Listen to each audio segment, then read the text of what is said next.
नवग्रहास्थित अधिपत्यानां शनिदेवाधि नमो नमः.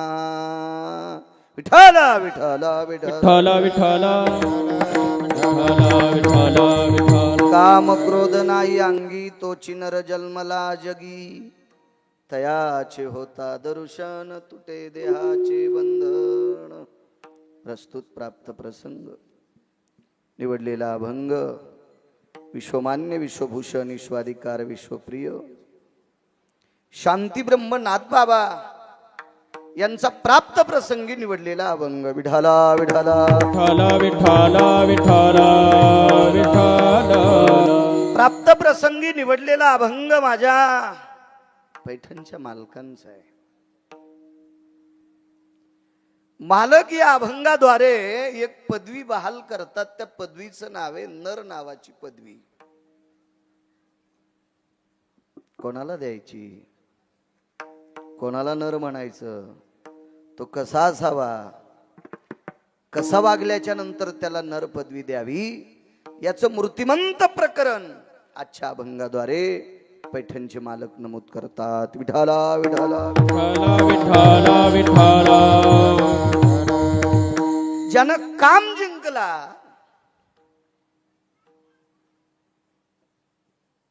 आणि क्रोध जिंकला त्याला नर म्हणायचं असतंय. काम क्रोध नाही अंगी तोची नर जन्मला जगी. ज्यानं कामानं आणि क्रोधाला जिंकलंय तो या त्रिभुवनात नर आहे. महाराज चिकित्सक वृत्तीची लोक आहेत. त्या काळामध्ये चिकित्सक वृत्तीची लोक होती. काड्या करणारी नव्हती, हिचकिणारी नव्हती, चिकित्सक वृत्तीची माणसं होती.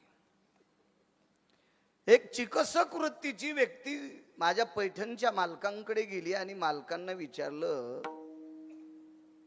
प्रभो, कामावर आणि क्रोधावर ज्यानं जय प्राप्त केला त्याला तुम्ही नर म्हणतात, त्याचा फायदा काय?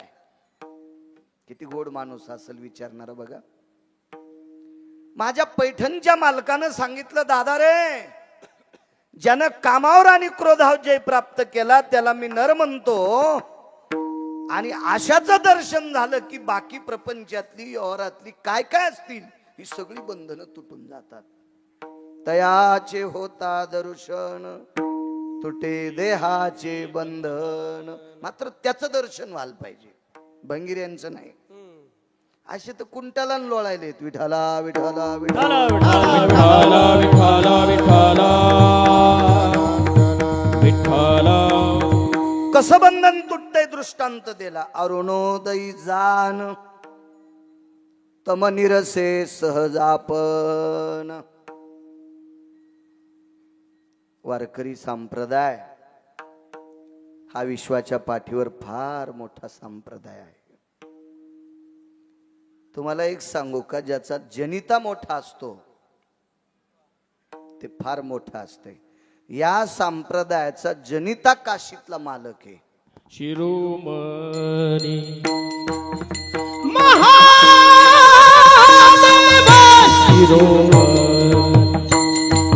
महादेव शिरोमणी महादेव शिरोमणी. एका जनार्दनी वैष्णव, एका जनार्दनी वैष्णव शिरोमणी महादेव, शिरोमणी महादेव. हरि बोल. एका जनार्दनी वैष्णव,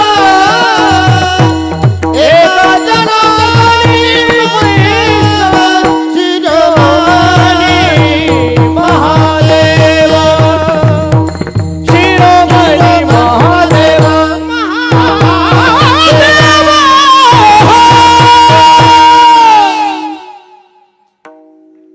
या संप्रदायाचे जनिते निर्माते, या संप्रदायाचे संस्थापक अध्यक्ष भगवान शिवशंकर आहेत. गिरगावचा बाळू ओरडतोय म्हणून ऐकायचं नाही. पैठणच्या मालकांचं वाक्य आहे. शिरोमणी महादेव निर्माता मोठा असला की ते पुढचे काम गोड होत असतात. इतका मोठा संप्रदाय किती मोठा सांगू, याच्यात सगळे जगायलेत. माझ्यासारखा बिनआकली बाळू सुद्धा रोज 2 गावच्या भाकरी खालाय. किती मोठा संप्रदाय. या पवित्र वारकरी संप्रदायानं गोडशी दखल घेतली. सूर्योदय म्हणत नाही हा संप्रदाय, अरुणोदय म्हणतोय. अरुणोदयी जान तम निरसे सहजापन.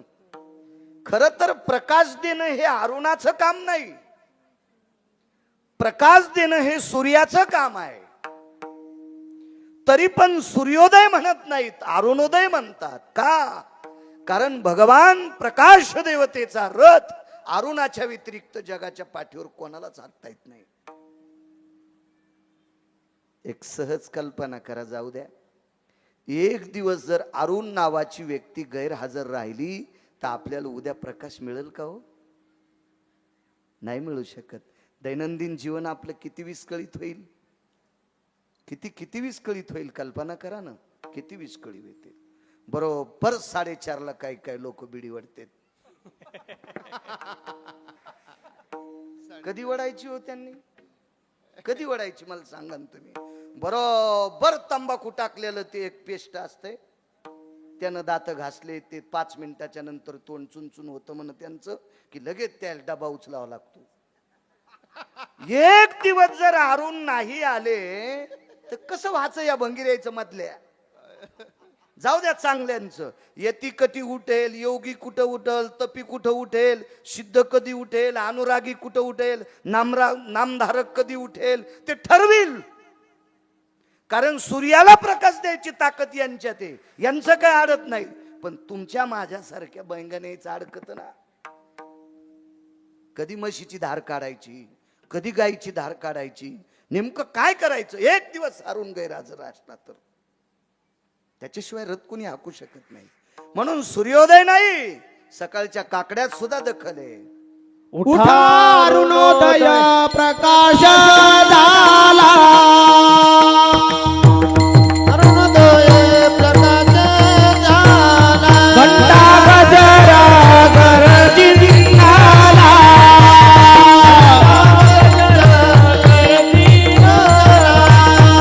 हरी चौघडा सुरू झाला.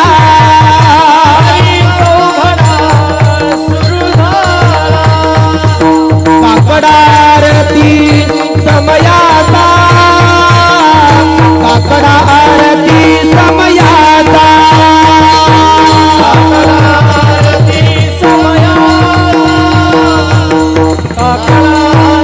उठा अरुणोदय प्रकाश झाला. हरी तो घडा सुरू झाला. समयाचा अरुणोदय घंटा गजरा हरी तो घडा सुरू झाला. काकडा आरती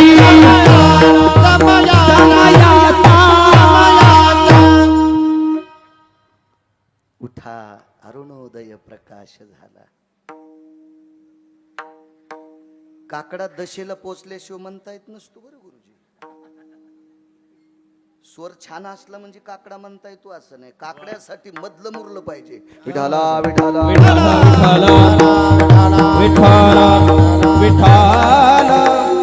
वैकुंठवासी माधव महाराज मगरांचं वाक्य, काकडा जर त्या चालीत म्हटला तर त्या परिसरातलं धन कांड्या कांड्यानं वाढत आहे. इतकी सकाळच्या वारकऱ्याच्या संधीतली ताकद आहे.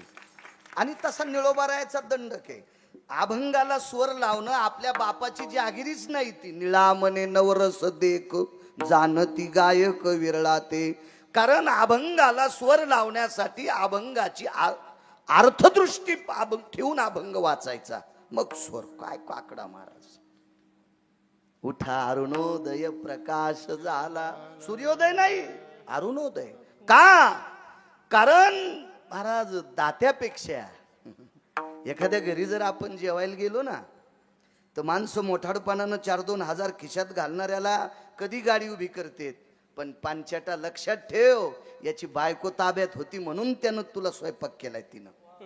हो, ज्याची बायको ताब्यात नाही का, त्यानं बाहेरच सप्ते हाणाव. इकडंच कधी कधी आपण ज्याच्या घरी जेवलो, अन्नदाता सुखीन संतो यते सुगरणो भयस्थिता कृपा पात्रे नस्तता वैशानर भवयाप्ती पुनीत कामिनी जयहा नैवम गांजा कसम लिखितम. कधी कधी त्या माऊलीचे सुद्धा उपकार असावा. आणि कोणाही माणसानं सांगावा, घरी जर आपल्याला कोणाला न्यायचं असेल तर पैशावर नेताच येत नाही. बंगला लय मोठा असला म्हणजे बुवा नेताच येत नाही. बायको ऐकण्यात असली त्यानंच नेत जावा. हो, बायको ऐकण्यात असली की नेलं पाहिजे, नाही तर नसतं नेता येत घरी. मग बघा, आता एखाद्या वेळेस त्यानं खूप पैसे कमवले असतील, पण स्वयंपाक तिनं केलाय, किंमत आहे तिला. प्रकाश देण्याची ताकद सूर्यदेवात आहे, पण तुमच्यापर्यंत त्या मालकाला पोचवायची ताकद अरुणात आहे. म्हणून अरुणोदयी जाण तम निरसे सहज. आपण अरुणाचा उदय झाला की तम शिल्लक राहत नाही. तम म्हणजे अंधार, अंधार शिल्लक राहत नाही. कधी? अरुणाचा उदय झाल्यावर अंधार शिल्लक राहत नाही.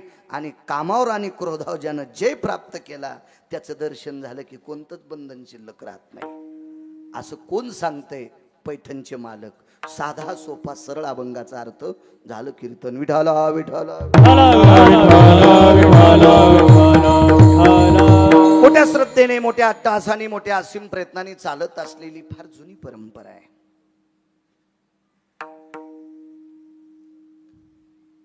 गावकरी मंडळी, चारठा सेलूत या ग्रामस्थांच्या वतीने एवढा मोठा ज्ञानयज्ञ, अन्नदानाचा यज्ञ, नामस्मरणाचा यज्ञ. खर तर नामस्मरणाचा अखंड हरिनाम सप्ताह म्हणजे नामस्मरण. ज्ञानदान आपण नंतर म्हणतो, कारण आमच्या पुढे बसलेल्याला गाथे पाठ आहेत. आपण काय ज्ञान करणार आहेत? विठाला विठाला पण नामस्मरणाचा यज्ञ आणि अन्नदानाचा यज्ञ चारठा शेलूद ग्रामस्थांच्या वतीनं चालत आहे. मला वाटतंय मागे पण एक यज्ञ झाला ना बुवा, एक आताचा हा सुवर्ण महोत्सव 2 वर्षापूर्वी. वा वा, याच्या अगोदर पुन्हा 2 यज्ञ झाली.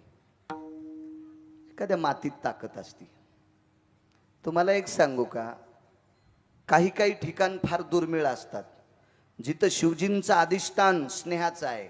स्नेह म्हणजे तेल. जिथं मारुतीरायाचं अधिष्ठान सुद्धा तेलाच आहे. आमच्याकडे येशवाडीला मारुतीराय स्नेहाचे. स्नेह म्हणजे तेल. आणि शनिदेवांना तर स्नेहच लागतं. स्नेह सूत्र वन्नी. वन्नी म्हणजे अग्नी, सूत्र म्हणजे वात, स्नेह म्हणजे तेल. तेलाचं अधिष्ठान आहे. जिथं मारुतीराय तेलाचं अधिष्ठान, तिथं सर्व नवग्रह एकत्रित. भगवान सूर्यनारायणाचं अधिष्ठान तिथंच. नवग्रहापैकी एक शनिदेव तर इथं आहेतच. शिवजी सुद्धा 11वे रुद्र, तेही तेलाचंच अधिष्ठान आहे. असं एक आगळं वेगळं नाविन्य अधिष्ठान. आणि त्या अधिष्ठानात या तिन्ही देवांचं वास्तव्य, म्हणून इथं यज्ञ होतात. या मातीत ताकद आहे. चारठा शेलूद ग्रामस्थांच्या या पवित्र अंतकरणाला चालना या तिन्ही देवांची आहे. म्हणून एवढ्या मोठ्या उत्साहाने तुम्ही एवढं मोठं परमार्थिक सूत्र भरवता. गावात जेवढ्या आडनावाची मंडळी असतील तेवढ्यांना कोटी कोटी धन्यवाद. सगळ्यांची नावं मला पाठ नाहीत महाराज, माफी असावी. सगळ्यांना प्रणाम करतो. गावातल्या ग्रामस्थ, आबाल, वृद्ध, तरुण सगळ्यांना प्रणाम करतो. या कार्यक्रमाला लाभलेले आशीर्वादाचं स्वरूप धर्माचार्य श्री श्री 1008 महामंडलेश्वर योगीराज दयानंद महाराज, माझ्यावर अतूट प्रेम करणारं व्यक्तिमत्व, श्री गुरु दयानंद महाराजांच्या चरणी प्रणाम करतो. तथा हरिभक्तीपरायण वैकुंठवासी उद्धव महाराज कोरडे याच गावातलं रत्न वारकरी शिक्षण संस्थेमध्ये माझ्या आळंदीत ज्ञानोबराय तुकोबरायच्या दरबारामध्ये विद्येचं अर्जन करत होते. कालाची मर्यादा आहे. उपजल्या पिंडा मरण सांगाते. महाराजांना जाऊ लागलं. तोही पवित्र पिंड याच मातीतला आहे. अशा परम पावन या ज्ञान यज्ञात तारखेच्या संदर्भात गावकऱ्यांच्या वतीनं, तरुणांच्या वतीनं, विश्वस्तांच्या वतीनं, कमिटीच्या वतीनं, सर्व ग्रामस्थांच्या वतीनं आदरणीय हरिभक्तीपरायण आमचे जनार्दन महाराज बोचरे बापू संपर्क करत होते. कथेची तारीख घ्यायला याच्यावर पण आलते. वरी समृद्धी हायवर आलते. तिथंच आडील तर गिरगावकर. पण 2 दिवसाला सांगू म्हणूस तर आमच्या गेल्या 2-4 मथऱ्याच्या तारखा श्राद्धाच्या. एकदा गेली मग काय त्याला मला देता नाही आली. चला असू द्या. पण कीर्तनाची वर्णी टाकता येते. ज्ञानोबराय तुकोबरायच्या नामाची आहुती टाकायचा योग मला आला. माझं परम भाग्य. बोचरे बापू तुम्हाला सुद्धा धन्यवाद. मला असं वाटतं यजमान पद्धती आहे. आज जे यजमान आहेत ज्यांचं संतपूजन श्रीयुत राजू पुंडलिकराव बोचरे शनिकृपा कंस्ट्रक्शन, मला असं वाटतंय गुजरातमध्ये वा तिथपर्यंत शनिदेवाचा आशीर्वाद, मारुतीरायांचा आशीर्वाद, भगवान शिवजीचा आशीर्वाद तुम्हाला. या लहानशा डोंगराच्या पायथ्याला वसलेल्या छोट्या खानी गावामध्ये ज्या व्यक्तीचा जन्म झाला त्या व्यक्तीनं आपलं आधिपत्य महाराष्ट्राच्या बाहेर दुसऱ्या राज्यात निर्माण करावं. असंच एक रत्न आदरणीय राजू पुंडलिकराव बोचरे शनेश्वर कन्स्ट्रक्शनचे मालक, त्यांचा आज यजमानपद आहे. त्यांनाही धन्यवाद. आदरणीय हरिभक्तीपरायण आमचे सोमनाथ महाराज आहेत. त्यांनाही प्रणाम करतो. आदरणीय पंढरी महाराज परवाला भेटले होते. तुम्हालाही धन्यवाद. गावातले महिन्याचे वा तुमच्या चरणी प्रणाम. दुर्मिळ सापडतेत महिन्याला वारकरी. मी जातो दर महिन्याला, मला कमी दिसतेत लोक. वा छान. तुम्हाला सुद्धा प्रणाम. कारण जे महिन्याला वारी करतो का त्याला नुसतं लांबून पाहिलं तरी पांडुरंगाचं दर्शन झालं असं समजी जा. विठाला विठाला विठाला विठाला विठाला विठाला. अशा लोकांचं पाहूनच मी पण हल्ली चालू लागलो. आता बऱ्याच दिवस झाले. आदरणीय अजय सुद्धा आहे. गरजा महाराष्ट्र चॅनल आहे त्याचं. या परिसरात बऱ्याच वेळेस माझ्यावर खूप प्रेम करणारे एक छोटे उद्योजक आमचे सातूनचे सोपानराव बिडवे, इथेच MIDC त्यांचा उद्योग आहे गावाकडे. त्यांनाही धन्यवाद. येताना त्यांच्याच गाडीत आलो मी. वाटरू फाट्यावरून आमचं काढून दिलं घोडं. त्याला म्हणलं बघ उद्या हळदीचं टिफन लाव. हाय आपल्याला बसायला. शेतकरी आहे मी. वातावरण चांगलंय. हिशोबात करावं लागेल मला पण. सोपानरावला धन्यवाद. आदरणीय ब्रह्मवादिनी वाजिणारे शिवनाथ अण्णा आहेत. आधी करून त्याच्या बाजूला पुन्हा एक अण्णा आहेत. घेतो लक्षात येते. आदरणीय आमचे उकिरडे अण्णा सुद्धा आहेत. आदरणीय हरिभक्तीपरायण शिवाजी महाराज सुद्धा आहेत. आणि मृदंग क्षेत्रात गोडसं नाव महाराष्ट्रात आहे आमचे कृष्ण भाऊ सुद्धा आहेत.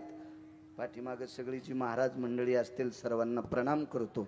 गायन क्षेत्रातले तात्विक सात्विक असे टोकाचे रत्न आदरणीय प्रकाशजी गुरुजी कातकडे आहेत. आदरणीय किशोरजी शेळके गुरुजी आहेत. आदरणीय आमचे भगवान गुरुजी आहेत. आदरणीय बाजूचे अभिषेक महाराज आहेत. मस्तक माझा पायावरी या वारकरी संतांच्या.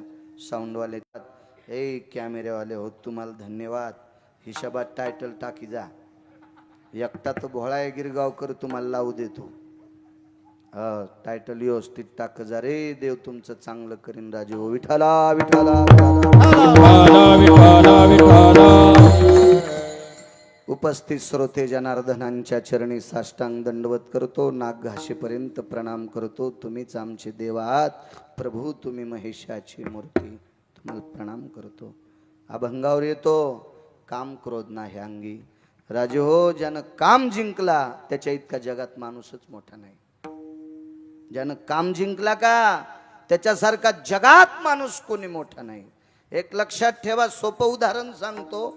शनिदेवाचे मंदिर नाहीत असे हजारो गावं सापडतील भारत देशात, हजारो. भगवान शिवजीचे मंदिर नाहीत असे महाराष्ट्रात, भारतात हजारो गावं सापडतील.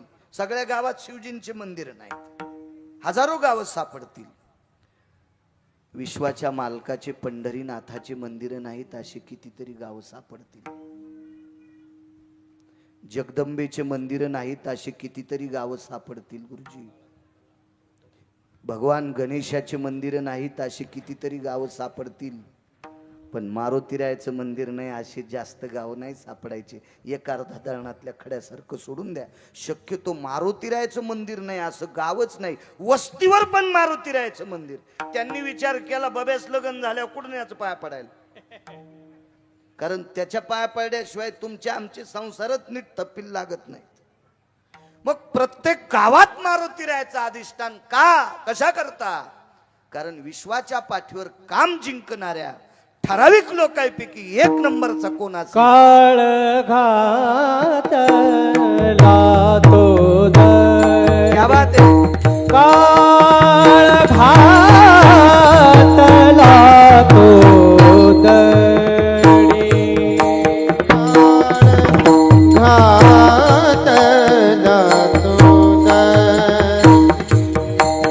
घातला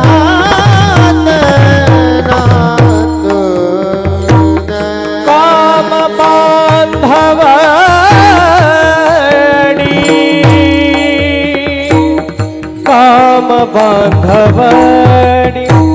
काम बांधवडी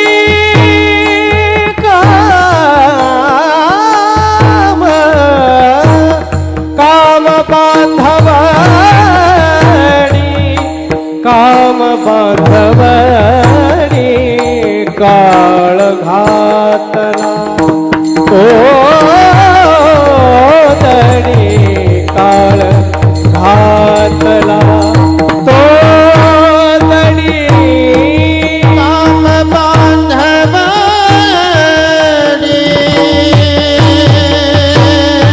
काम बांधवडी काम बांधवडी काम बांधवडी काळ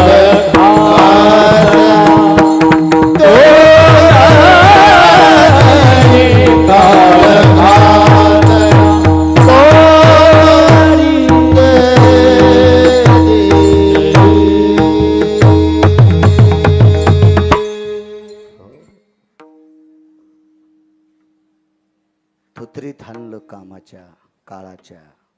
काय ताकद महाराज. कामच नाही ते क्रोधाची कैसा. काय कामावर जय प्राप्त केला ते मारुतीराय. आणि विश्वाच्या पाठीवर काही ठराविक लोकांची यादी, त्याच्यातलं एक नंबरचं व्यक्तिमत्व काम जिंकणारं कोण असेल तर ते मारुतीराय आहेत.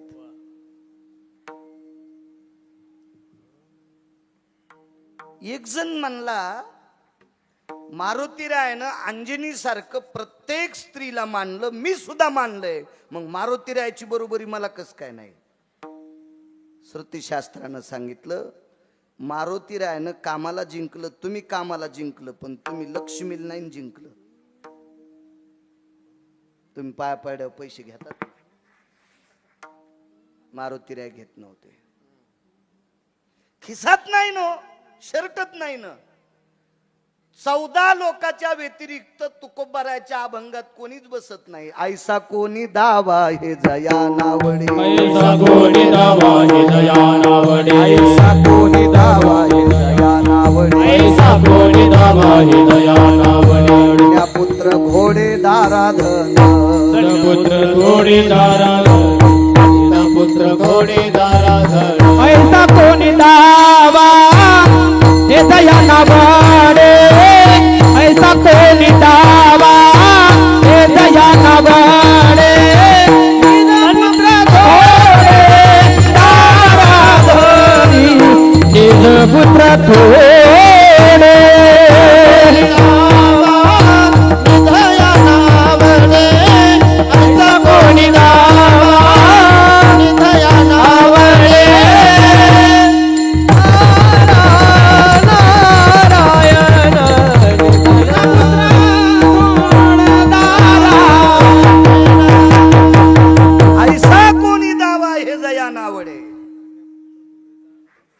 माया नाही सुटली, नाही त्या सुटली द्रव्यलोभ माया भस्मदंड छाया तरुवराचे.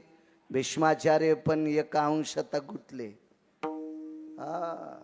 कामाच्या बाबतीत फार बाजूला सुटले, पण थोडासा घरच्या लोकांशी मोह समर्पित केला. एक मी सांगत नाही, पुराण सांगते. कशातच न गुंतलेली व्यक्ती मारुतीराय आहे. म्हणून त्या व्यक्तीचं दर्शन घेतल्याशिवाय पापेचे सुद्धा संसार सुरळीत होत नाहीत. काम जिंकण्याची ताकद आहे नराची यादीत. चला पुढे. किती कामी चित्र, कडक करा आवाज. किती कामी चित्र, किती काम.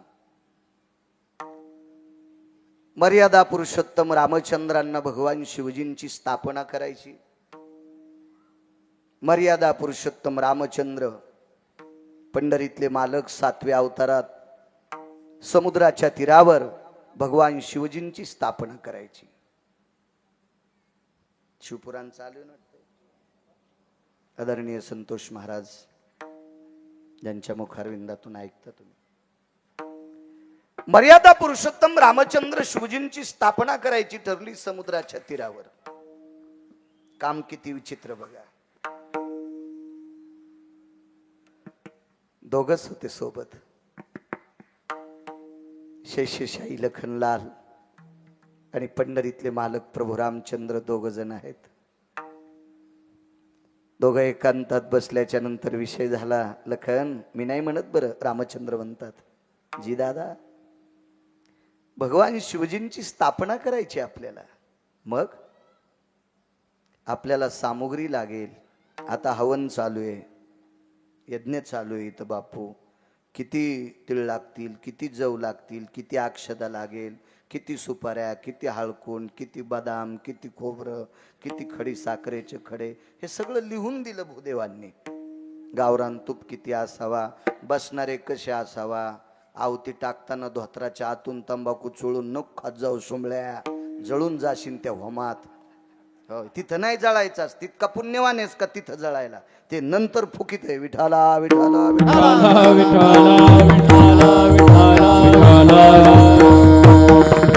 मर्यादा आहेत, पद्धतशीर आहेत, सगळं साहित्य. दोघांनी विचार केला आपल्याला प्रभूची स्थापना करायची शिवजींची. लखनलालजीनं सांगितलं, प्रभू आपण अष्टमा सिद्धीला सांगितलं तर सगळी सामुग्री तयार होईल. मर्यादा पुरुषोत्तम रामचंद्रांनी सांगितलं आपण वनवासात आहेत आणि वनवासातल्या व्यक्तीनं सिद्धीची मदत घ्यायची नाही. नियम आहे, आपण वनवासात आहेत, नाही घ्यायची मदत. नियम आहेत आपल्याला, आपण त्या चौकटीत आहोत, आपल्याला नाही मदत घेता येणार. ठीक आहे दादा. प्रभू रामचंद्रानं सांगितलं, लखन सगळ्यात मोठी अडचण आहे आपल्या प्राण प्रतिष्ठेसाठी भूदेव कोणाला बोलवायचंय, ब्राह्मण कोण आणायचं आहे. कोण आहे ब्राह्मण? विद्वान पाहिजे आपल्याला, त्याला ज्ञान असलं पाहिजे कर्मकांडाविषयी, श्रद्धा असली पाहिजे त्याची, असा व्यक्ती आपल्याला पाहिजे. हे सगळ्या चर्चा 10-5 मिनिटं झाल्याच्या नंतर मारुतीराय सुद्धा ऐकत होते. पण मारुतीरायच्या बाजूला सर्वात मोठी एक वयस्कर व्यक्ती बसली होती. त्या व्यक्तीचं नाव होतं जामवंतजी. काम किती बेकार याच्यावर सांगतो हा. किती हरामखोर आहे काम्या. या काम्यानं चांगल्या चांगल्याची घरं फुकली त्या बेट्यानं. लय भडवाय काम्या राजू. यानं चांगल्या चांगल्याची वाट लावली या काम्यानं. आणि मग कोण भूदेव कानायचा आहे? जामवंतजीनं सांगितलं, प्रभू सामुग्रीची काळजी करू नका आणि ब्राह्मणाची चिंता करू नका, दोन्ही गोष्टी मीच आणतो. प्रभू रामचंद्रानं सांगितलं, जामवंतजी, कारण जामवंत रामायणात जामवंता इतकं वयस्करच कोणी नव्हतं असं मी नाही सांगत, पुराण सांगतंय. माझ्यावर नका विश्वास ठेवू. पाहावे पुराणी विचारून. आणि कधी कधी काय माहितीये का, आम्ही जे बोलतो का हे तुम्ही घरी गेल्यावर तपासलं पाहिजे, तर तुम्ही सुधारता. आणि तुम्ही सुधारले तर आम्ही नीट कीर्तन करू, नाही तर मग आम्हाला तर मग असंच. तुम्ही सुधारणं गरजेचं आहे, श्रोता सुधारणं गरजेचं आहे, तरी आम्ही नीट रस्त्याने चढू. आणि तुम्ही जर नाही सुधारले मग चाललं आमचं. याचं पाप तुम्हाला पण असतं. मर्यादा पुरुषोत्तम रामचंद्रांनी सांगितलं, जामवंतजी आपण कोण ब्राह्मण आणणार, आणतो तुम्हाला रुचेल पचेल झेपेल आवडेल, हे बाकीच्या गोष्टी जाऊ द्या, आवडेल असा घेऊन येतो. उड्डाण केलं, लंकेत पोचले. राज दरबारात जामवंतांनी प्रवेश केल्याबरोबर 65 खुर्च्या उंच, 65 पायऱ्यापेक्षा उंच असं सुंदरसं सिंहासन होतं सोन्याचं. त्या सिंहासनावरचा राजा कोणालाच खाली आला नव्हता, कोणालाच नाही. तो खाली आलाय एका अस्वलाला बघून. अस्वल म्हणजे जामवंतजी, कुळात अस्वलाच्या होते, ऋषाच्या कुळात होते, अस्वलाच्या कुळात. 65 पायऱ्या ओलांडून सोन्याचं सिंहासन ओलांडून खाली आले. एक सांगू राजे हो, त्या 65 पायऱ्यापैकी 9 पायऱ्या विशिष्ट होत्या, 9 पायऱ्या विशिष्ट होत्या. त्या 9 पायऱ्यापैकी मंदिरातले मालक सुद्धा एका पायरी खाली होते. माझी लायकी नाही त्यांच्या विरोधात बोलायची, पण रामायण सांगते भगवान शनिदेव सुद्धा एका पायरी खाली होते. काय राजा असेल होते, त्याला ग्रहाची सुद्धा किंमत नव्हती गुरुजी. इतकं वश केलं तर त्या राजाने, इतकं वश केलं तर इतकं वश. तार तार तार तार तार तार खाली आलेला आहे. जीवनात कोणाच्याच पुढं न वाकणारा लंकेचा राजा रावण जामवंतजीच्या पायाला हात लावणार तेवढ्या अवकाशात हात उचलला. राजे काय आमच्यासारख्या पशुचं दर्शन घेता. लंकेश मी पशु आहे, रीस आहे, मी अस्वल आहे लंकेश. काम किती हरामखोर आहे सांगतोय. मग कामाच्या जर लांब, काम म्हणजे तुरी कापणं, गहू कापणं, बराची काढणं हे नाही. काम म्हणजे वासना. विठाला विठाला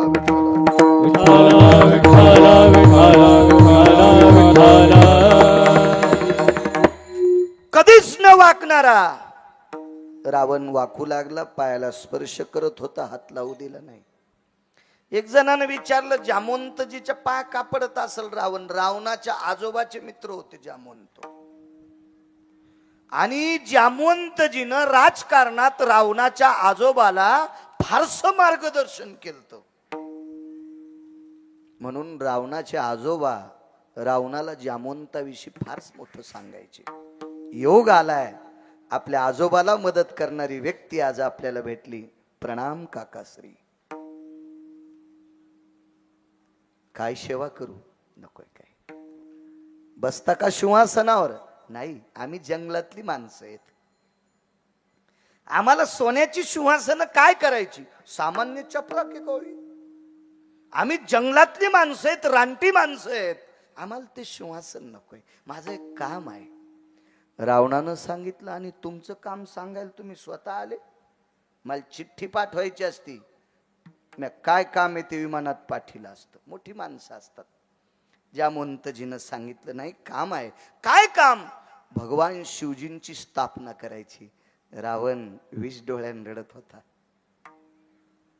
कारण रावणाचं आराध्य दैवत, गोड सदैवत कोण असेल तर भगवान शिवशंकर होते. रडू लागला रावण.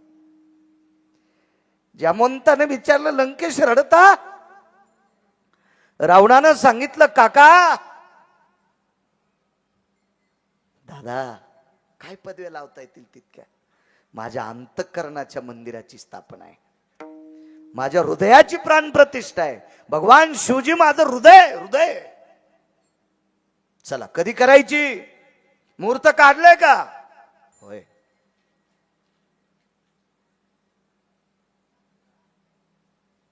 जामवंतानं सांगितलं, लंकेश बोलू. भगवान शिवजीची प्राण प्रतिष्ठा करण्यासाठी तुम्ही येणार आहात ते मला माहित आहे, पण यजमानाचं नाव ऐकल्यावर येतान का? कोण आहे यजमान? मर्यादा पुरुषोत्तम रामचंद्र यजमान आहेत. 10-5 सेकंदापुरता चुप बसला रावण. अरे अरे, आपला यजमान तर विरोधक आहे. त्याचं ना आपलं तर विस्त वाढवा जात नाही गुरुजी. प्राण प्रतिष्ठा अंतःकरणाची, पण यजमान विरोधक आहे, कसं जायचंय? पण महाराज रावण ज्ञानी होता, ज्ञानी होता रावण. काही ठिकाणी मी चांगलं म्हणत नाही त्याला, ते वारकरी संप्रदायाचा आधार घेऊन. वारकरी संप्रदायाने रावणाला जुमानलं नाही का? बघा, ऐका, एखाद्या कीर्तनात सांगितलं असेल मी. पण रावण ज्ञानी आहे. रावणानं सांगितलं, माझ्या आजोबाच्या वयाचे आहात तुम्ही, माझ्या आजोबाला मार्गदर्शन करण्याचं फार मोठं योगदान तुमच्या जीवनात आहे, आणि त्याच्यातून मी उतराई होऊ शकत नाही, पण तुम्ही माझ्याकडे काम घेऊन आलात. अयोध्येचा राजा राम विरोधक जरी असेल तरी तुमच्यामुळं प्राणप्रतिष्ठेचे मंत्र म्हणणार, पौरोहित्य मी करणार. रावण तयार झाला. ऐका न पुढचं. आता किती आनंद वाटावा, पण थोडीशी मनात शंका होती. आणि रावणानं विचारलं, महाराज काय राहिलंय सांगायचं? काही नाही, माझ्या रामचंद्राला भगवान शिवजीची स्थापना करायची, पण पूजेचं साहित्य काय काय लागेल? परवडायसारखं पाहिजे ना, परवडायसारखं, परवडायसारखं.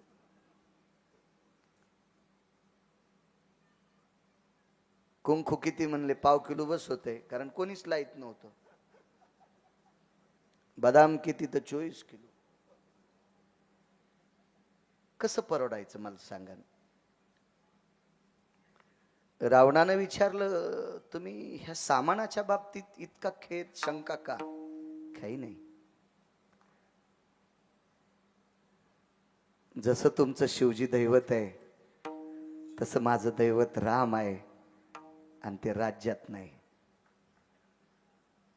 ते जंगलात आहे, घरी नाही. महाराज काय रावण विद्वान असलो गुरुजी. रावणानं जामवंताला सांगितलं, काका ज्याचा यजमान जंगलात आहे त्याचं साहित्य पुरोहितानं पुरवायचं असतंय.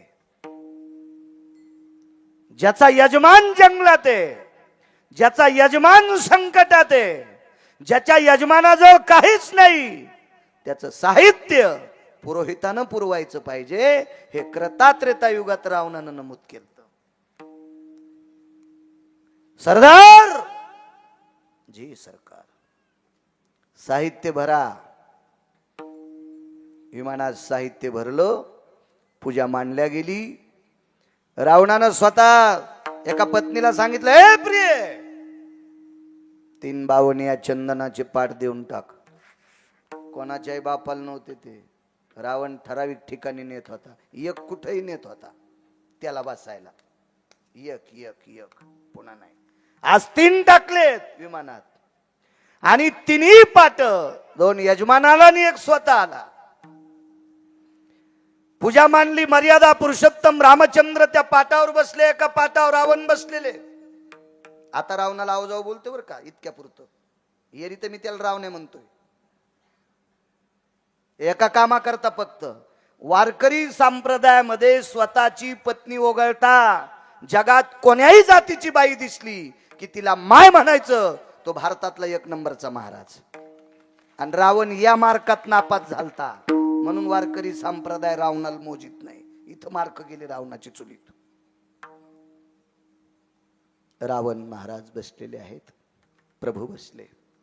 रावणाने पुन्हा 14 विमानापैकी 1 विमान अशोक वाटिकेत पाठवलं. त्या विमानामध्ये रावणाच्या 6 पत्न्या बसल्या, मंडोदरी वगळता. मंडोदरी नव्हती त्याच्यात, त्याच्या 6 पत्न्या बसल्या. आणि रावणानं काय काय शिकवलं असेल त्यांना, जाऊन सांगितलं, सीतेला या विमानात आणा. त्या विमानात सीता आईसाहेब बसल्या. विमान पुन्हा समुद्राच्या तीरावर पूजास्थळी आलं. त्या विमानातनं खाली उतरल्या. मर्यादा पुरुषोत्तम रामचंद्राला शंका होती, मला यजमानाच्या पाठावर बसिलं आणि यजमानाचं लग्न झालेले, आता ह्या पाठावर कोणाला बसिते, ह्या पाठावर कोणाला बसिते. तर मर्यादा पुरुषोत्तम रामचंद्रांनी रावणाला एकच प्रश्न केलता, भूदेव नाव नाही घेतलं, ते बी लय बहादर हो, महाराज त्याचे इतकं डोकं कोणाला आहे का? देव चतुर देव चतुर देव चतुर देव चतुर देव चतुर देव चतुर देव चतुर देव चतुर जाणून अंतर वर्ततसे जाणून अंतर वर्ततसे अंतर वर्ततसे जाणून अंतर वर्ततसे जाणून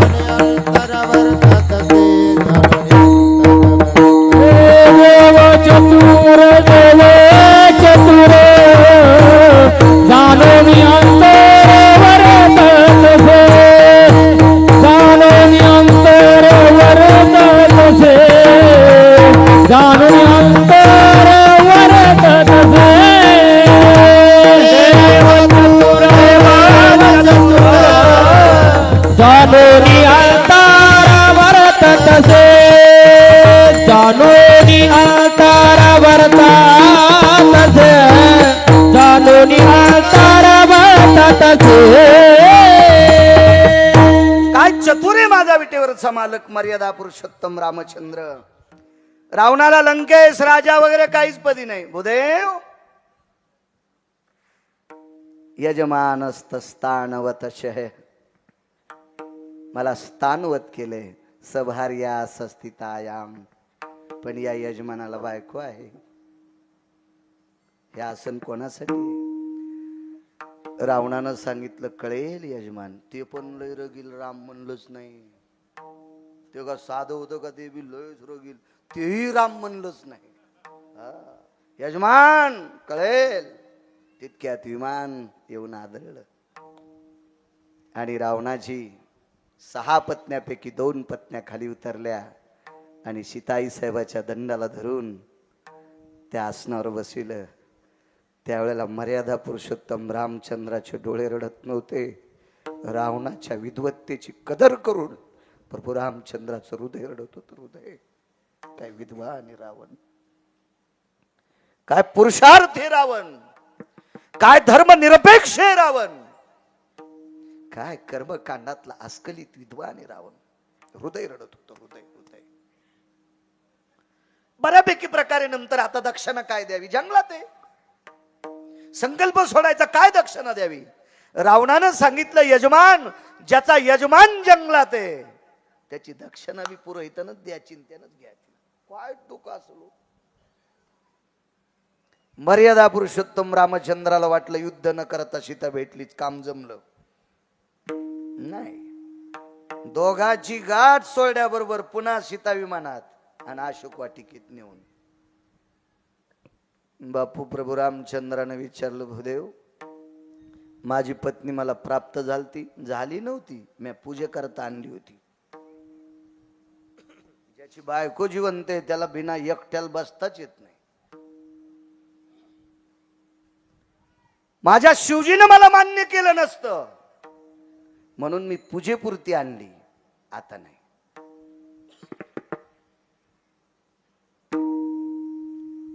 कालांतराने रावण मृत्यू पावला. यम धर्माच्या दरबारात रावणाला अधिष्ठान प्राप्त झालं. मंदोदरीची खना नारळानं वटी यम धर्माच्या धर्मपत्नीने केली. महाराज वैकुंठातनं दोन्ही देवता पाहत होत्या. लक्ष्मी आईसाहेब पाहत होत्या आणि विटेवरचे मालक सुद्धा पाहत होते. रावणाचा पुरुषार्थ पाहून जगाचा बाप रडत होता. आईसाहेबाचं अंतःकरण रडत होतं. प्रभू मी अशोक वाटिकेत असताना सुद्धा पूजेसाठी लंकेशानं इथपर्यंत आणलं. हे दोन्हीचा कर्तव्याचा भाव रडत होता. पण सीताई साहेबांनी सहज एक वाक्य वापरलं, मारला का?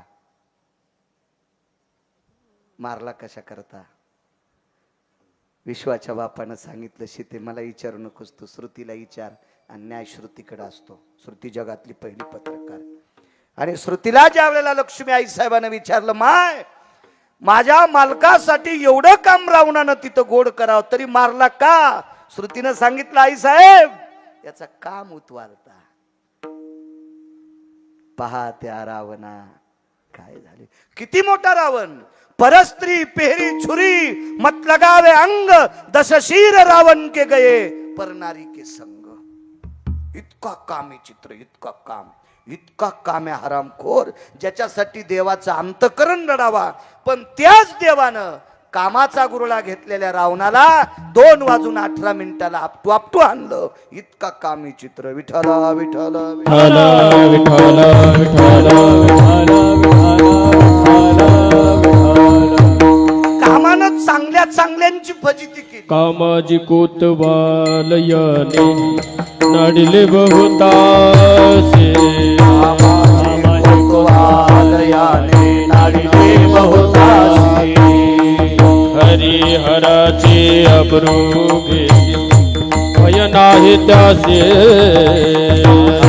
हराची आबरू घेतो भय नाही त्यासी. जमदग्नी दुर्वास नाडिले महान महान ऋषी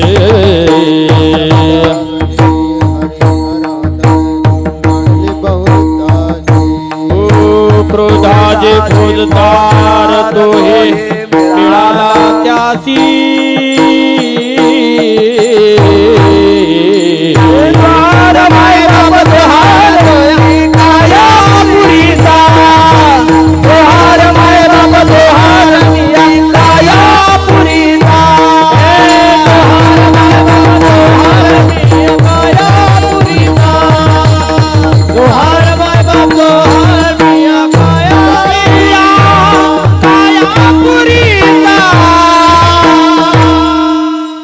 कामाजी कोतवालियाने नाडिले बहुताशी.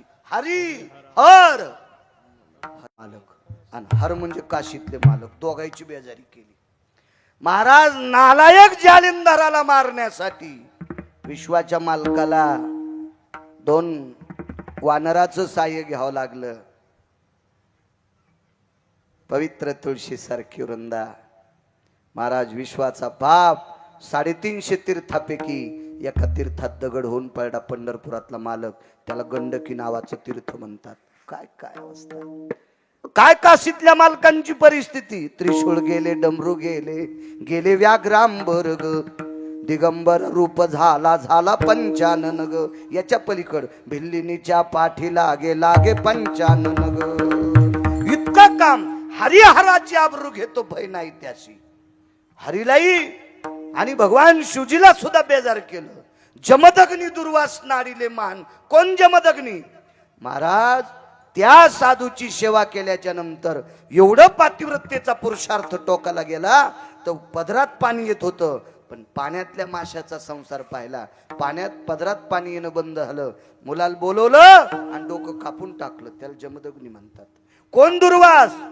पांडवांना छळण्याकरता निघाल्या पंढरपुरातल्या मालकाचा डोक्यातला घाम पायात येतोय. एवढा मोठा अधिकार दुर्वासाचा. त्या दुर्वासाला सुद्धा बेजार केलं. चांगल्या चांगल्याला तर 4-2 अभंग पाठ करणारे कशाला येड्यावानी करायचं. अरे दुर्वासा सारख्याला, जमदग्नी सारख्याला नाही. मला 150 ज्ञानेश्वरीच्या मुकाट्या बस. तू बंधी जरी ज्ञानेश्वरी पाठ केलीस ना, काम जिंकला तरच ज्ञानेश्वरीचा फायदा. तू गाथा जरी पाठ केलास ना, काम जिंकला तर गाथ्याचा तुला फायदा. नाही तर अद्याप नाही. सर्दीच्या गोळ्या घेतल्या आणि चिचाची गोळे खालाय, कशी सर्दी राहील? सर्दीच्या गोळ्या घेतल्या आणि उजळ्याला ताक प्यालाय, कशी सर्दी राहील? सर्दीच्या गोळ्या घेतल्या आणि रात्रभर पाण्यात बसला, सुंबळेस कर तू. तुला आखलीचा कांदा आहे का? तुझी सर्दी कशी राहील? पथ्य महत्वाचं आहे. तुम्ही काय पाठ केलंय त्याला एकमेव पथ्य आहे, ते फक्त काम. विठाला विठाला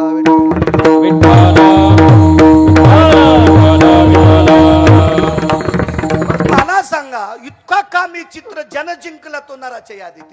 एक जण म्हणला मी लग्न जास्त केले, मी नर नाही का? चल वय तिकडं. तू लग्न जास्त केले म्हणजे नर आहे का? नराच्या यादीत लग्न करणारा आला असता तर चित्रकेतूचा पहिला नंबर लागला असता. त्यांनी 1 कोटी लग्न केले. लग्न केल्यानं जर नंबर लागला असता तर रावणानं 80,000 लग्न केले. लग्नाच्या यादीत आला असता तर 1800 लग्न गोपीचंदानं केले. लग्नामुळे जर नराच्या यादीत आला असता तर 1200 जनकानं केले. लग्नाच्या यादीमुळे जर नराच्या यादीत आला असता तर राजा दशरथानं 703 लग्न केले. देवाचा बाप आहे तरी नराच्या यादीत नाही का? काय चुकलं दशरथ राजाचं? 702 पत्न्या केल्या बुवा. 700 पत्न्याची नाव असू द्या, पण एक साध्वीन एक सद्विद्या, 2 पत्न्या ह्या असताना पुन्हा का कशाला काम इकडं तिकडं. पण लग्न लावायला गेले का, आणि लग्न लावत असताना नवरीच्या बाजूला करवली उभी, तीच आवडली. नवरीच्या बाजूला करवली उभी होती, तीच आवडली. तीच अशोपती राजाची पोरगी होती. अशोपती राजा चांगला, पण बायको हरामखोर होती. विठाला विठाला विठाला. अशोपती राजाला बायको नालायक होती. कर्कशे संगती दुःख उदंड फजिती. मी नाही म्हणत, मालकांचं वाक्य. कर्कशात नव्हती, इतकी नालायक. मुलगी सुंदर होती. कशाहून? सुंदरपणाचा अभिमान म्हणी. नामदेवराय म्हणतात त्यार ती सुंदर होती. पुढचं आपल्याला नाही इचकायचं, सुंदर होती. आणि पण आई नालायक. संस्कार झाले. तिचं नाव कैकई. तिला अविद्या म्हणायचं. साध्वी सद्विद्या आणि कैकई अविद्या. आणि या अविद्येमुळं नराच्या यादीतून राजा खाली आदळला. नराच्या यादीमधून स्त्री लंपटाच्या यादीत गेले. तिथे महाराज जगाचा बाप पुत्र आहे. वैराग्याचं टोक आहे, वैराग्याचं सूत्र आहे, वैराग्याचं फार मोठा अधिष्ठान आहे. या सगळ्या पोरायला बेजार कावं लागलं फक्त स्त्री लंपट मुळावं. काय भरतासारखा टोकाचा माणूस नंदीग्रामाला लग्न करून अंगाला काव लावा लागली. लक्ष्मणासारखा अधिकारी व्यक्ती बायकोला घरी ठेवून भाऊजाईची वनात सेवा करावी लागली. कोण? शत्रुघ्न. विश्वाच्या मालकाच्या पादुका ठेवून वरी छत्र धरावं लागलं. इतकी परिस्थिती बिकट फक्त एका बाईमुळं. नराच्या यादीतून मार्क तिथं संपले. महाराज एवढ्या मोठे पुरुषार्थ लग्न केल्याने माणूस नराच्या यादीत येत नाही. एक जण म्हणला ताकद असल्या बराच नाही खांदायची सुमल्या, ओळही नाही दाबायची, हाती नाही उचलून आणायचा. महाराज नराच्या यादीत येण्यासाठी काम जिंकणं. आणि काम किती अवघड. एका महाराजानं तपश्चर्या केली. फार चांगले महाराज होते, फार तपश्चर्या केली. एवढी तपश्चर्या त्या महाराजानं जी बाई दिसन तिच्याकडे बघितल्याच्या नंतर वात्सल्यायत भवो मातृत्वा हा असे शब्द वापरायचे. आई तुल्य माता, आईन माता एकच. वात्सल्य काय असे गोड गोड गोड शब्द वापरायचे. इतकी महाराजाची टोकाला विद्वत्ता गेली. एवढं मोठं आचरण टोकाला गेलं. महाराजाला नेण्यासाठी विमान आलं. महाराजाला 15 ते 20 मिनिटं आयुष्य शिल्लक आहे. तासाभराचा अर्ध्या तासाचं आयुष्य शिल्लक. महाराजांच्या पर्णकुटीच्या पाठीमागं विमान उतरलेलं आहे. विमानाच्या पुढे अशा सोन्याच्या चादरी टाकल्या. त्या चादरीहून महाराजाचा दिव्य तेज, तो आत्मा त्या सोन्याच्या चादरीहून वरी जाणार. काम सांगायलो. काम जिंकला किनाराच्या यादीत. महाराजाचं आयुष्य शिल्लक राहिलं 15 मिनिटं. त्याच्यातले 15 मिनिटातले 5 मिनिटं निघून गेले. महाराजाचं आयुष्य राहिलं 10 मिनिटं. 10 मिनिटात महाराज विमानात बसणार. कोण्या विमानात? या टापराच्या नाही. पुष्पक बी नाही. वैकुंठात नेणारं विमान. पुष्पक हे भोगवाद्यांना मिळत असते, सिद्धांना मिळत असते. भोगवाद्यांचं विमान आहे पुष्पक. महाराज अधिकारी व्यक्ती त्याच्यात नाही. ते वैकुंठातलं विमान वेगळं. हा, जे देहूतल्या मालकांना न्यायला आलेलं ते विमान या महाराजाला न्यायला आलतं. जे नामधारकासाठी विमान स्वतंत्र आहे. महाराज रावणाकडे 14 विमान होते. रावणानं एका विमानात कोण्याच बाईला बसिलं नाही. त्याच्या बायकोल बसिलं नाही. त्याची फक्त बसवायची इच्छा होती सीतेची. इच्छा होती. त्या विमानाचं नाव आहे प्रभदत्त नावाचं विमान. रामायणात नाही वाचायचं, दुसरीकडे वाचा. रामायणात वाचलं मला शिव्या देतात यानं कशातलं सांगितलं. त्याच्यामुळे दुसरं पाहत जाणं. ग्रंथ वागत जा. तुम्ही जर वाचन केलं तर आम्ही सुद्धा सुधारतो. आम्हाला सुद्धा भीती वाटेल तुमच्या पुढे कीर्तन करायची. भीती वाटली पाहिजे, घाम आला पाहिजे. आता मग गरमीने आलाय, भीतीमुळे येईन. विठाला विठाला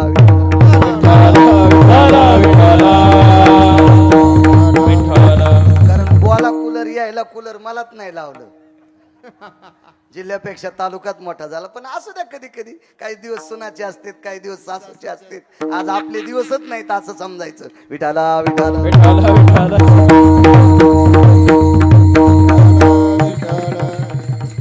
नाही म्हणल्यावर बली लिहावं कुत्र पण आलतं यायचं जवळ. विठाला विठाला विठाला चलत राहतं. एवढा मोठा गाडा सांभाळायचा कमी अधिक होत असतंय. काय त्यांना एरविनोद म्हणून बोललो, काय नाही. द्या त्यांना. ते आमचे संप्रदायातले आमचे कीर्तनकाराचे कुठे माणसं आहेत, त्यांना दिलं तरी काय हरकत नाही. मलाच आलं असं समजायचं. महाराज ते विमान फक्त नामधारकाला, त्याच्यापैकी या महात्म्याला आलं. जे माझ्या देहूतल्या मालकांना विमान, ते या महात्म्याला पंढरी व विमान. ते विमान येऊन टेकलंय. आयुष्य शिल्लक राहिलं 5-6 मिनिटाचं. तितक्यात महाराजाला ताण लागली. पाणी मिळेल एकही शिष्य जवळ नव्हता. आणि कामाच्या वेळेला शक्यतो शिष्य लांब लांबच असतात, फक्त काजू बदाम वाड्यावर पुढे बसतात. महाराजाच्या हाताच्या आधी शिष्याचा हात खाली जातो परत. अशा वेळेस बरेच शिष्य असतात. पण इथं काम महाराजाला ताण लागल्या एक शिष्य जवळ नाही. बेजार महाराज. तेवढ्या अवकाशात समोर बसलेल्या माऊल्या आहेत ना, माझ्या महाराष्ट्रातल्या माझ्या पवित्र भारत देशातली एक माऊली आपल्या मालकाची, आपल्या सासऱ्याची, शेतात काम करणाऱ्या गड्याच्या दुपारची भाकरी घेऊन जात होती. महाराजाच्या पर्णकुटीपासून रस्ता होता आणि मग आतनं आवाज आला पाणी मिळेल. बाईनं महाराजाच्या पर्णकुटीत भाकरीचं टोपलं टेकलं, आतमध्ये प्रवेश केला. शक्यतो तिला माहीत नव्हतं महाराज किती दाढ आहेत म्हणून. शक्यतो त्या महाराजांच्या पर्णकुटीत आतापर्यंत कुठल्याही बाईनं प्रवेश केलेला नव्हता. पण हिलाही माहीत नव्हतं, नुकतंच लग्न झालेलं होतं 5-6 महिन्यापूर्वी. नवीन नवरी होती, शेतात भाकरी घेऊन जात होती. जुन्या काळातली होती, आताची नेणार नाही नवीन. आणि तिनं पर्णकुटीत प्रवेश केला. महाराजांच्या त्या माठातला पेला भरून घेतला. महाराज त्या खाटेवर पडलेले होते आणि महाराजांच्या हातात पेला दिला. आयुष्य 2-3 10-5 सेकंदाचं शिल्लक आहे, मिनिट वगैरे काय नाही. काय 10-5 सेकंदाचं, अर्धा मिनिट वगैरे आयुष्य शिल्लक असेल. तेवढ्या अवकाशात महाराजांच्या हातात पेला दिला. महाराजांचं आयुष्य 2-3 सेकंदाचं शिल्लक आहे. पाणी प्यायला पाहिजे का नाही? पार्षद उभे आहेत. वैकुंठात जाणार विमान आहे, सोन्याची चादर टाकलेली आहे, त्याच्याहून तो पिंड जाणार, तो दिव्य शरीर जाणार, हे पार्थिव खाली पडणार आणि दिव्य अशा प्रकारचं स्वरूप महाराज त्याच्यात बसून जाणार. पण महाराजाच्या शेवटच्या 1-2 सेकंदात महाराजाच्या अंतकरणात पाप आलं. ही तरुणपणात भेटली असती तर ही सोबत लग्न केलं असतं. चादरी, विमान, डोगरचं पापण खालच्या पापणाला चिटकते तितक्या अवकाशात आकाशात, आणि महाराज खाली बसला. महाराज ज्याच्यासाठी वैकुंठातलं विमान येणार त्याला जन्म घ्यावा लागला. तरी तपोबळी जन्मधरी, तरी तपोबळी जन्मधरी, तरी तपोबळी जन्मधरी. वासनेचा संग होया अंतकाळी, वासनेचा संग होय अंतकाळी, वासनेचा संग होया अंतकाळी, वासनेचा संग होय अंतकाळी. तपोबळी जन्मधरी, तरी तपोबळी जन्मधरी. वासनेचा संग होया अंतकाळी, तरी तपोबळी जन्मधरी. फक्त 2-3 सेकंदानं सगळं मातीत घातलं. वैकुंठातलं विमान आलतं, पण 2-3 सेकंदात ही जर तारुण्यात भेटली असती तर मी असा राहिलो नसतो, मी लग्न केलं असतं. या 2-3 सेकंदामध्ये वासनेनं त्या साधूची इतकी वाट लावली, इतकी वाट लावली. म्हणून नराच्या यादीत नाही. नराच्या यादीत येण्यासाठी काय करावं लागतंय? ऐका पुढचं.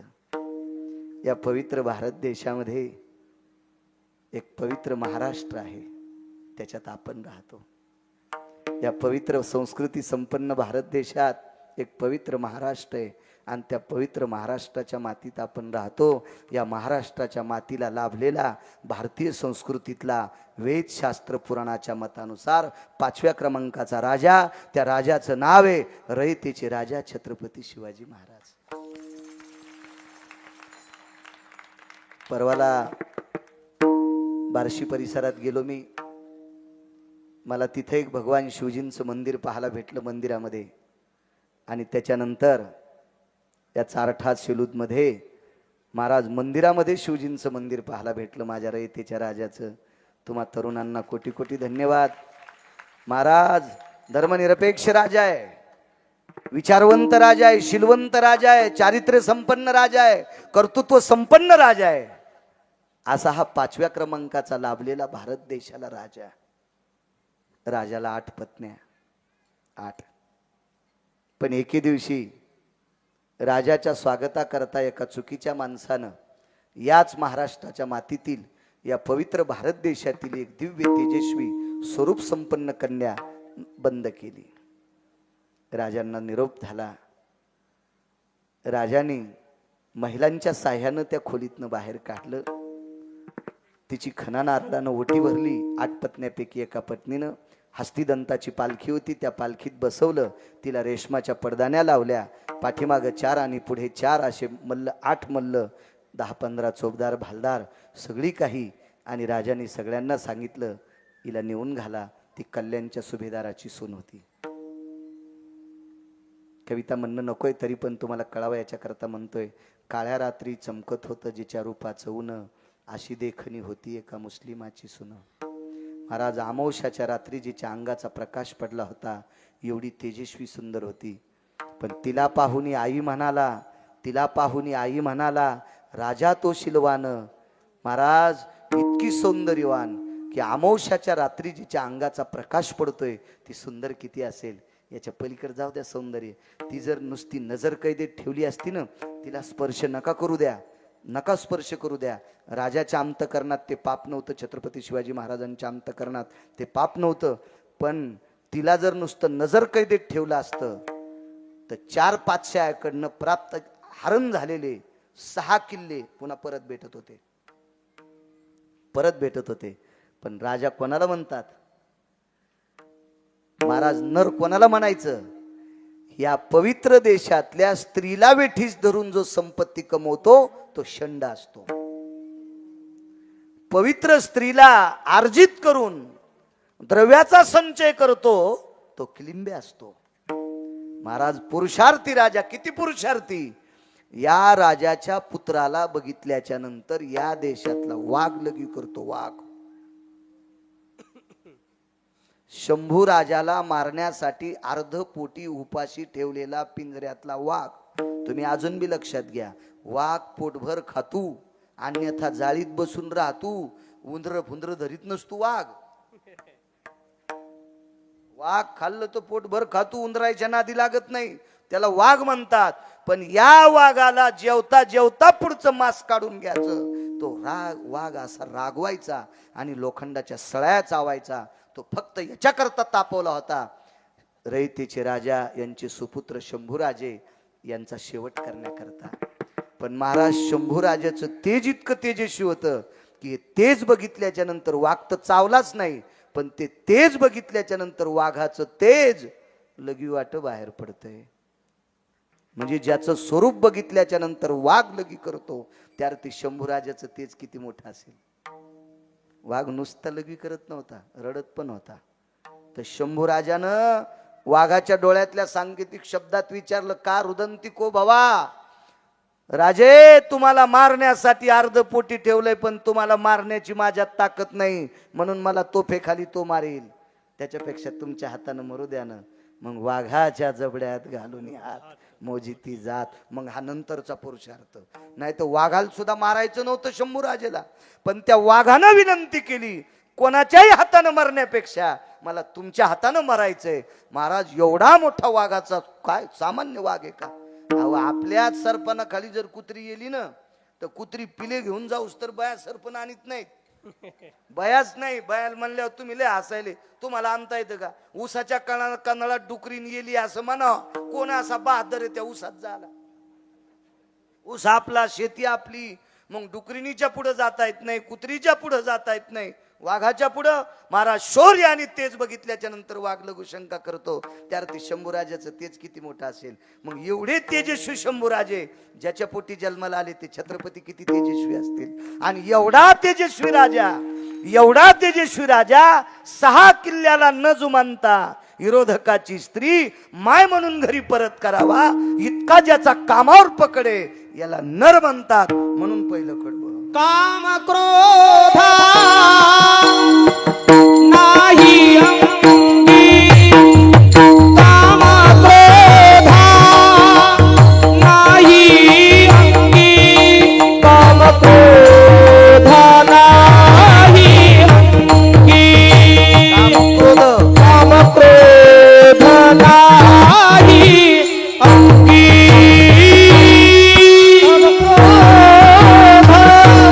नाही अंगी,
तयाचे होता दरुशन तयाचे होता दरुशन जन्मला जगी पोचला जन्मला जगी तयाचे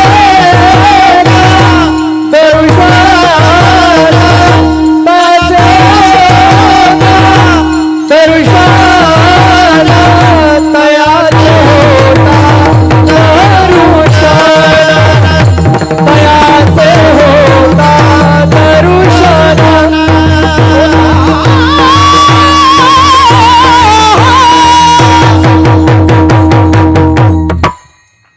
इतकं ज्याचा अंतःकरण कोमल आणि निष्पाप असावा तो नराच्या यादीत असतो. माझ्या देहूतल्या मालकांना फसवण्यासाठी एक स्त्री पाठवली. तिच्या पण सौंदर्याचं वर्णन साहेबराव महाराज सोनोटीकर करायचे. आमच्याकडे वैकुंठवासी साहेबराव महाराज सोनोटीकर तिच्या सौंदर्याचं वर्णन करायचे. जायो तू माते न करी सायास आम्ही विष्णुदास तैशन हो. माय तू समजतीत तसे आम्ही विष्णुदास नाही.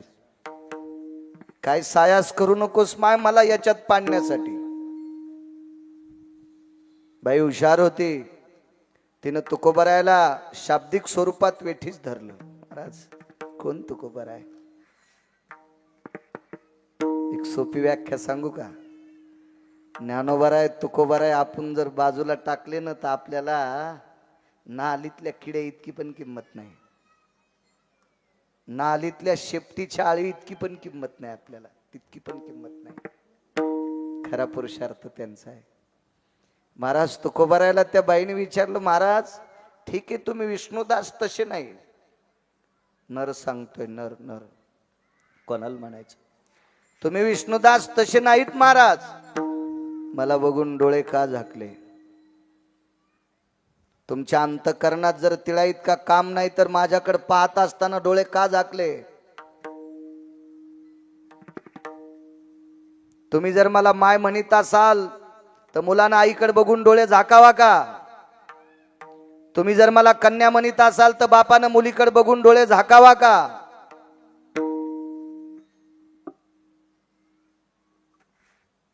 कशा करता महाराज? का का का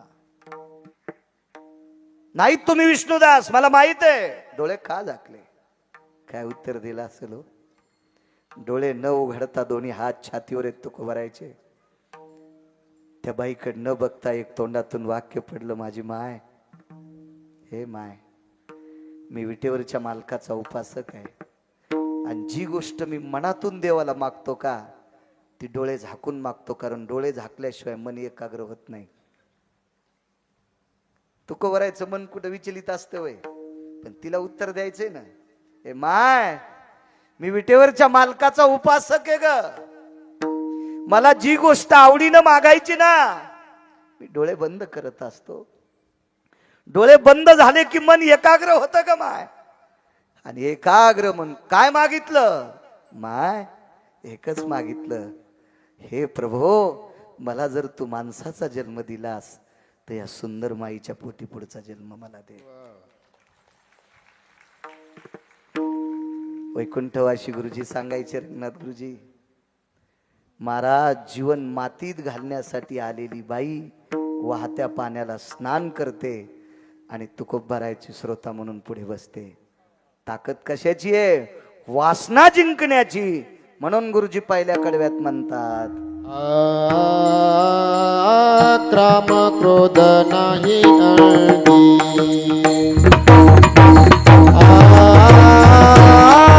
काम क्रोध नाही अंगी, काम क्रोध नाही अंगी,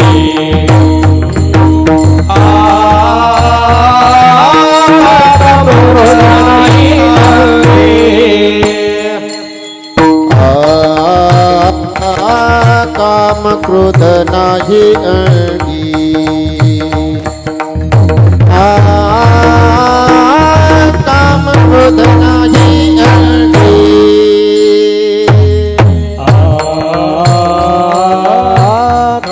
क्रोध नाही अंगी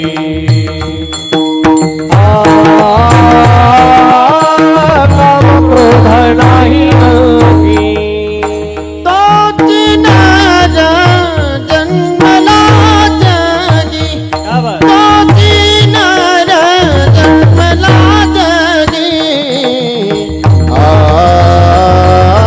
तयाचे होता दर्शन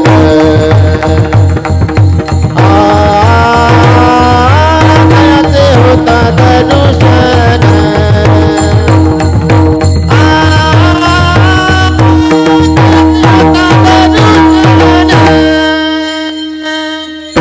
तोच नर जन्मला जगी तोच नर जन्मला जगी तयाचे होता दर्शन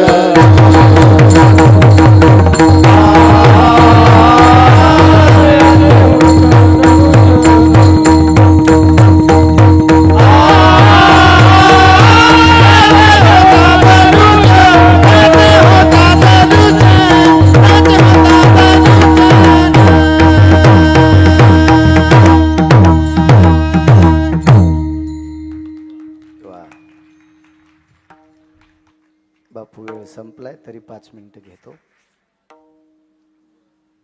फार गरम ते खालच्या लोकांना. 22.5 वर्षाचा तरुण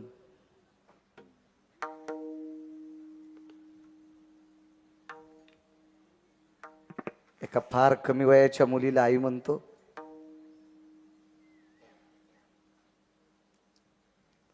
आणि काही वेळानं ती तरुण मुलगी त्या 22.5 वर्षाच्या मुलाची माय होते. विस्तारपूर्वक नाही सांगत, छोटस असं मोजकं पुरावा देतो फक्त. 22.5 वर्षाचा मुलगा एका देवांगणे सारख्या सुंदर तरुणीला माय म्हणतो.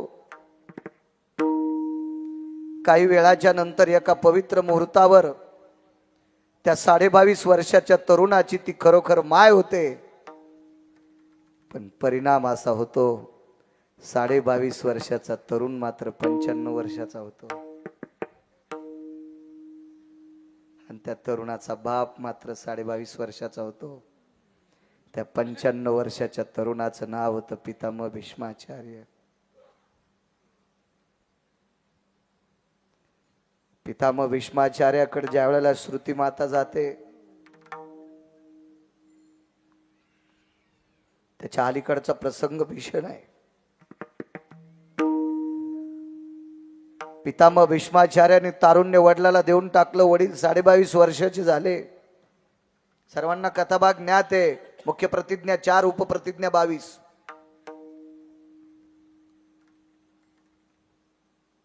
असा मंडप आहे.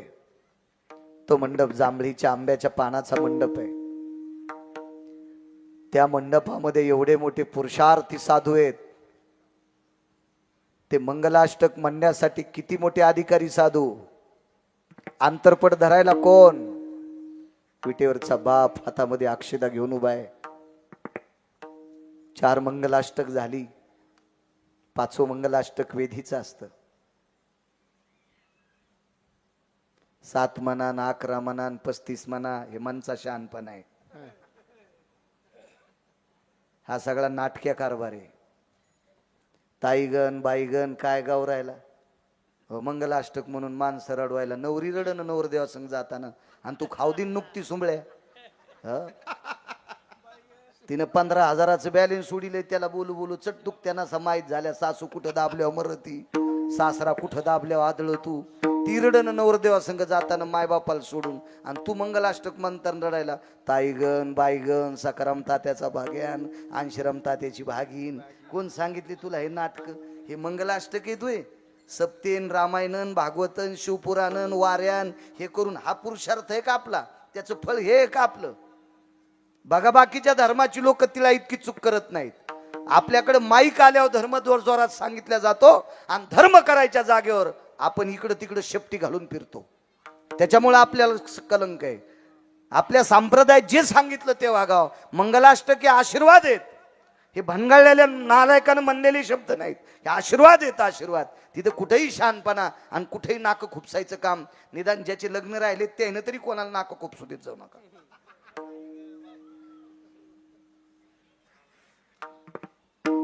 अडीच मिनिटाचा वेळ बाकी वेधीच्या मंगलाष्टकाला. एखाद्या लग्नात एखादा माणूस येण्यासाठी दीड दीड तास लग्न लांबीत येत. काय पुरुष पाऊस आहे हा बेजार करतो, मला सुद्धा याचं ज्ञान. खाली बसा सर्वांनी. पण भगवान शनेश्वराच्या कृपेने तुम्हाला घरी जाऊस तर पाऊस जास्त त्रास देणार नाही. फक्त बापू सूचना सांगतील तेवढं ऐका. खाली बसा 2 मिनिटं. वेधीचा जर टाइम निघून गेला तर आपल्या संतती त्याच्यामुळे नालायक जन्मत येतात.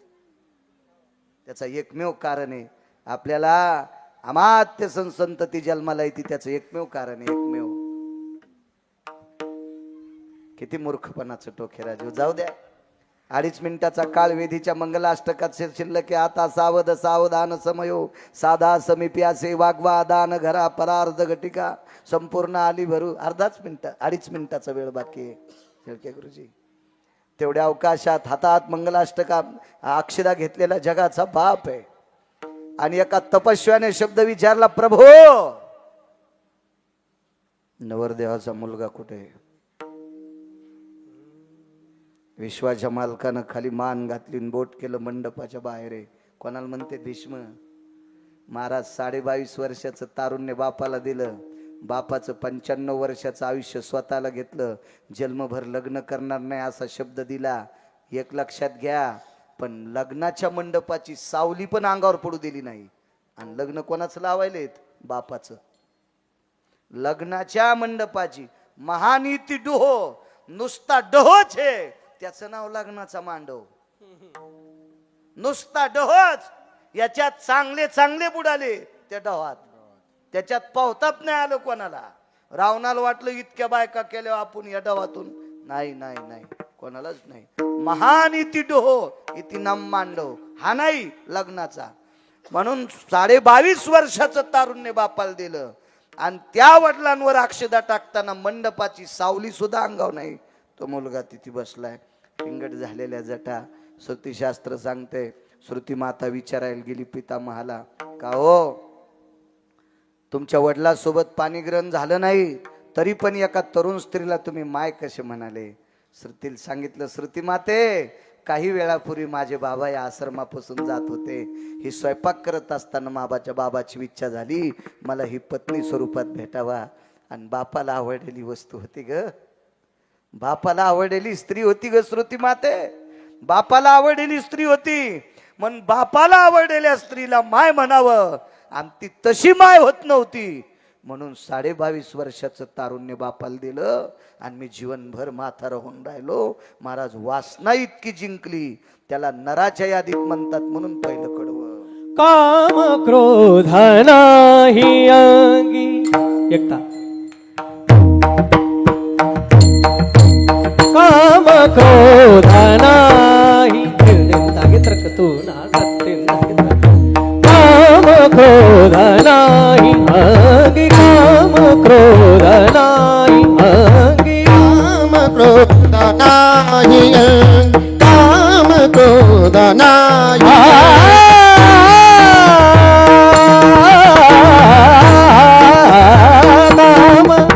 काम क्रोध नाही अंगी, काम क्रोध नाही अंगी, काम क्रोध नाही काम क्रोध नाही तोची नर जन्मला जगी, तोची नर तोच नर जन्मला जगी, तोची नर जन्मला जगी, तोची